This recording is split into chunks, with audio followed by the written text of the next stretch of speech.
अस्सलाम वालेकुम स्टूडेंट, उम्मीद है आप सब खैरियत से होंगे। आज का जो टॉपिक है हमारे पास स्प्रिंग से रिलेटेड है और स्प्रिंग से रिलेटेड जो हमने चीजें डिस्कस करनी है, एक्सटेंशन ऑफ स्प्रिंग, इलास्टिसिटी और इलास्टिक लिमिट।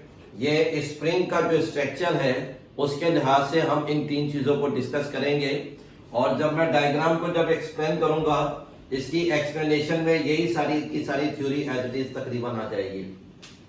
तो हम इसको शुरू करते हैं डायग्राम के लिहाज से। तो डायग्राम में हमारे पास दो चीजें हैं, इधर एक रिजिड बॉडी और दूसरा है हमारे पास स्प्रिंग। अब जो रिजिड बॉडी जो है ये एक सॉलिड रिजिड सपोर्ट जो है ये एक सॉलिड ऑब्जेक्ट होता है और इसकी एक रेगुलर शेप होती है, इसकी एक डेफिनेट शेप होती है जो अपनी शेप को जिसकी शेप को चेंज करना आसान नहीं होता।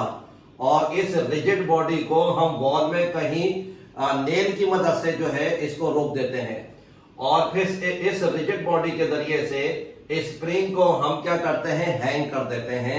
क्योंकि स्प्रिंग के टू एंड से एक एंड जो है वो रिजिड बॉडी के साथ हम इसको बांध देते हैं और स्प्रिंग का जो सेकंड एंड है वो सेकंड एंड हमारे पास फ्री है।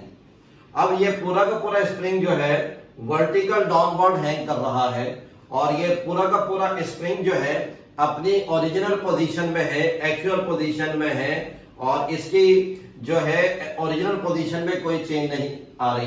तो जब स्प्रिंग अपनी ओरिजिनल पोजीशन में है तो इसका मतलब ये स्प्रिंग सारा का सारा किस में है, रेस्ट में है। और जब कोई ऑब्जेक्ट रेस्ट में होता है तो वो अपनी मीन पोजीशन पर होता है। तो ये स्प्रिंग अभी मीन पोजीशन पर है क्योंकि इसके साथ हमने किसी भी लोड को इधर जो है वो कनेक्ट नहीं किया, अटैच नहीं किया। तो इसका मतलब ये सिर्फ स्प्रिंग है, रेस्ट में है और जो रेस्ट में होता है वो मीन पोजीशन पर होता है। तो एक तो हमारे पास ये आ गया। अब हम इस डायग्राम को देखते हैं ना, इस डायग्राम में 1, 2 और ये 3 चीजें हमारे पास जो है ये डिस्कस होंगी।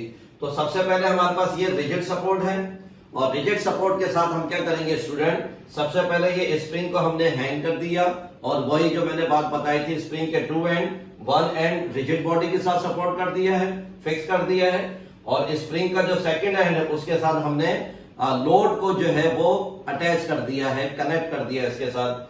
जब लोड स्प्रिंग के साथ कनेक्ट होगा तो स्प्रिंग के अंदर आएगी एक्सटेंशन, स्प्रिंग की लेंथ बढ़ेगी। स्प्रिंग की लेंथ में जब इंक्रीमेंट आएगा वो किसकी वजह से आएगा, लोड की वजह से। तो इधर आ जाए एक्सटेंशन ऑफ स्प्रिंग।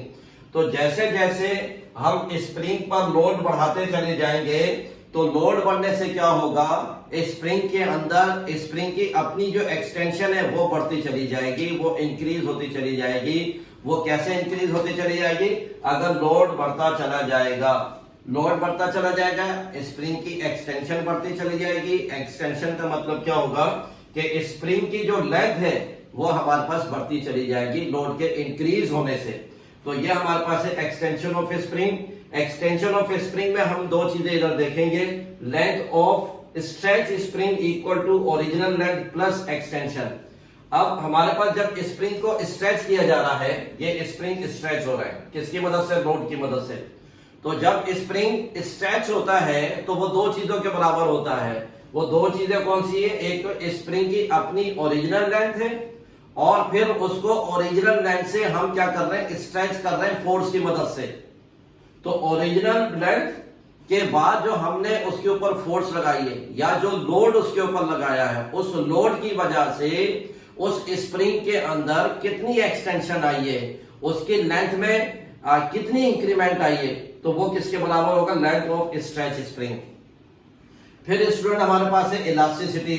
इलास्टिसिटी ये एक ऑब्जेक्ट की ऐसी प्रॉपर्टी है कि इलास्टिसिटी वाले ऑब्जेक्ट के ऊपर जब हम फोर्स अप्लाई करते हैं तो फोर्स अप्लाई करने से इलास्टिसिटी वाले ऑब्जेक्ट की शेप डिफॉर्म होती है, ऑब्जेक्ट की शेप चेंज होती है, ऑब्जेक्ट अपने साइज को चेंज कर लेता है।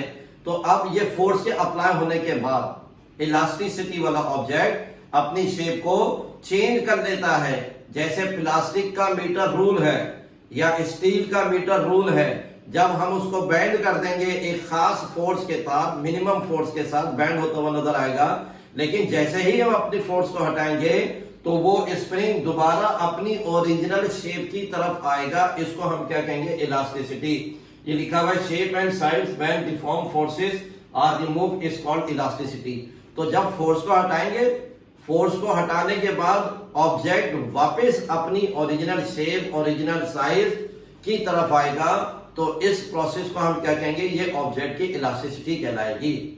फिर स्टूडेंट हमारे पास है इलास्टिक लिमिट। इलास्टिक लिमिट में हमारे पास क्या लिखा हुआ है, इसके अंदर मैक्सिमम एक्सटेंट, यानी कि एक स्प्रिंग जो है वो कहां तक स्ट्रेच हो सकता है। मिसाल के तौर पर एक स्प्रिंग दिया और उसके ऊपर मैं अपने हिसाब से फोर्स लगाता जा रहा हूं, फोर्स इंक्रीज करता जा रहा हूं और मैंने मैक्सिमम फोर्स अप्लाई कर दी। अब जब मैंने मैक्सिमम फोर्स अप्लाई कर दी तो अब वो स्प्रिंग अपनी फोर्स को हटाने के बाद अब स्प्रिंग अपनी वापस ओरिजिनल शेप की तरफ नहीं आ रहा, इलास्टिसिटी की तरफ नहीं आ रहा।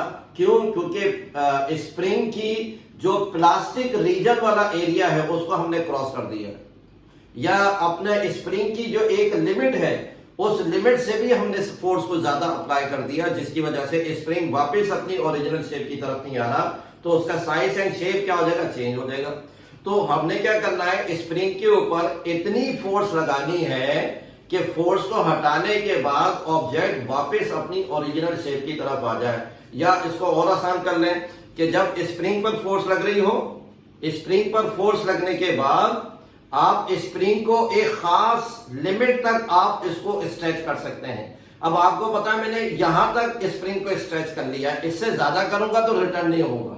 तो स्प्रिंग के एक्सटेंड करने की जो एक लिमिट है उस लिमिट तक आपने स्प्रिंग को स्ट्रेच किया है, और उस लिमिट के बाद स्प्रिंग की जो लिमिट है कि इस लिमिट को क्रॉस करेंगे तो स्प्रिंग वापस नहीं आएगा। तो हमें लिमिट तक रहना है ताकि हम अपनी फोर्स को छोड़ें तो स्प्रिंग वापस अपनी ओरिजिनल शेप की तरफ आ जाए। तो ये हमारे पास क्या कहलाएगा स्टूडेंट, ये हमारे पास कहलाएगा इलास्टिक लिमिट। तो स्प्रिंग जो है ये हमारे पास क्या है, इलास्टिसिटी वाला ऑब्जेक्ट है। ये इस पर लोड लगने के बाद और लोड को जब रिमूव करेंगे तो वापस अपनी ओरिजिनल शेप की तरफ आ जाएगा। अस्सलाम वालेकुम।